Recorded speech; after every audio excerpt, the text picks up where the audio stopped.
I don't know what to do. I don't know what to do. You can act like a man! What's wrong with you? Is this how you turn down a Hollywood Pinocchio that cries like a woman? What can I do? What can I do? That's it. Guilty of that frustration that we all have. But we have a responsibility and a duty to be fathers. Not to just make babies, but to be real fathers. And you can't expect any good to come to you if you don't visit any good on your son or your daughter. So, be a man. A friendly reminder that in 3 generations, everyone who knew us will be dead, including the people whose opinions stopped you from doing what you wanted all along. Imagine that someone you know achieves every dream and hits every goal they have. Years later, they get old and die. 2 years after that, how much do you care? About as much as everyone else will if you accomplish your goals and dreams. Do it for you. To become that man that you need to be and that the world around you needs you to be, okay? You need to work on being a good man. Now, before you throw your hands up, there are a lot of people out there that don't know what it means to be a good man. Especially, now I'm going to kick over a hornet's nest here, especially in the deeply religious world. They don't know what it means to be a good person. Listen to me. The absence of evil is not an automatic indication of the presence of good. I'm going to say that again. The absence of evil is not an automatic indication of the presence of good. You've got negative, you have positive, and you have neutral.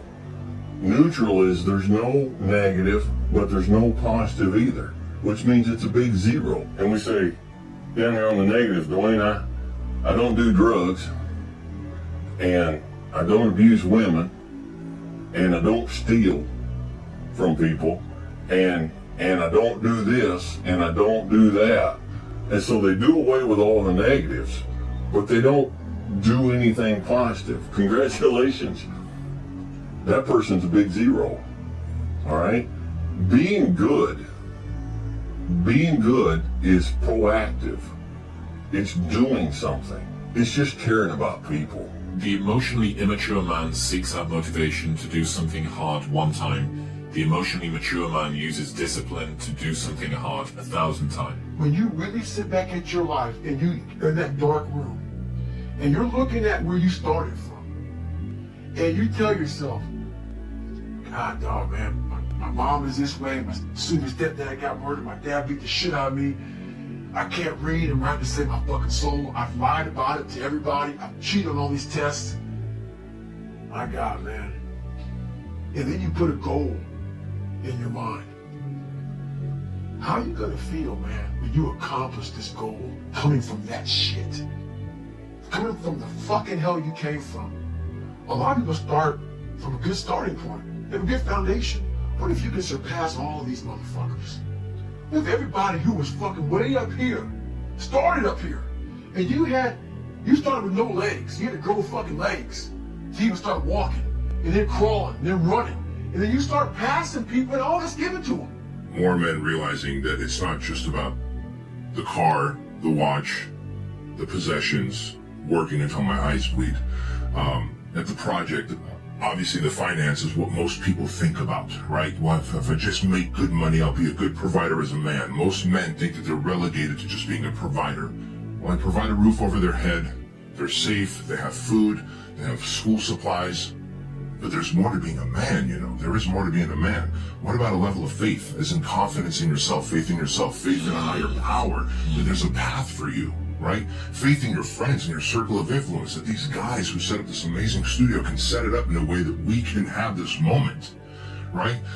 So then you've got your faith, you've got your finances, great. What about fitness? And on the fitness side, I believe that physical fitness is the gateway drug to emotional and mental fitness. Most people who do get fit physically completely neglect mental and emotional hygiene, and they are living stressed, overwhelmed, addicted to vices, or financially broke because they completely forgot about the other F pillars.